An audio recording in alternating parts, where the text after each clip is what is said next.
everybody. Just wanted to update you on my swordtails and my swordtail fry. They're doing great. I'm very excited. I was having some problems with some bent spines, and I kind of tweaked a couple of things. And sorry, trying to get the fry in focus. Well, I'm trying. Anyway, I was having some problems with bent spines, and so I did find one of my breeder males did not have a straight top line. Combination of the color of his body, the pattern on his body, the pattern of his dorsal and his dorsal kind of created an optical illusion that hid it.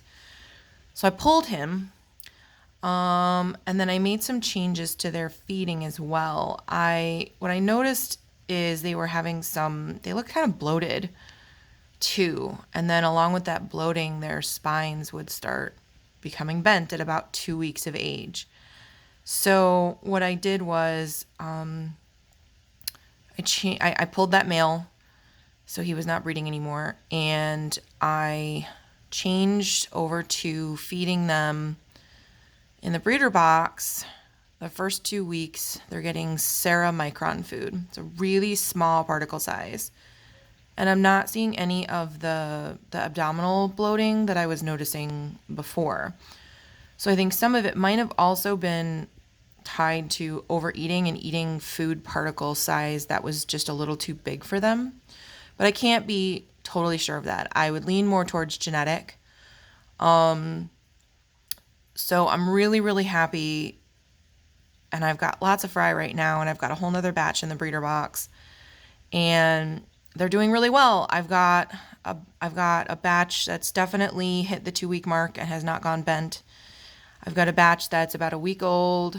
They're not showing signs of that. I think there is the possibility of one more batch of fry that possibly could have been fathered by that other male. So I just have to kind of keep a watch. But I think so far the combination of getting that male out of there and also feeding a smaller particle size for the fry when they're young is making a difference. So I'm really excited about that. So for the fry that are born in the main tank, a big part of what I'm feeding now is micron mixed with, sorry, that's Malcolm drinking, of course, hey, while I'm trying to do the video.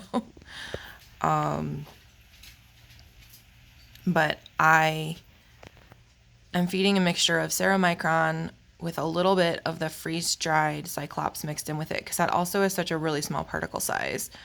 I do feel like mixing the micron with the freeze-dried Cyclops helps because they're getting less of the Cyclops, which is freeze-dried, which can cause some bloating issues. And it's also giving them something else for their digestive tract to help kind of keep everything moving through their system rather than getting kind of clogged up. So I think that's also making a difference. And then I'm continuing to feed a variety of other foods as well, for the adults and the bigger, fry to eat. But I'm making sure that there's food that has a very small particle size available for the youngest fry to start with. So I think the combination is working so far. I'm really happy, and I'm really excited to have all these fry growing up, and my adults are looking really good. So that's very exciting. So I just wanted to share that my bent spine issue seems to be resolved so far. And these guys are moving forward too and looking good, and I'm really excited. I'm excited to have lots of babies, and these adults are looking really good and breeding really well, and just really happy with how these guys are moving forward. And I'm still using the breeder box method, so female goes in every 2 weeks to drop her fry her in the box for 2 weeks, breeder box for 2 weeks, and then they're released into the main tank to continue their grow out, and a new female ready to drop fry grows into the breeder box. So that seems to be helping my fry survival rate. And yeah, just getting these guys moving forward. So pretty exciting. Really happy with making progress with these guys. So just figured I'd share. Thanks so much for watching.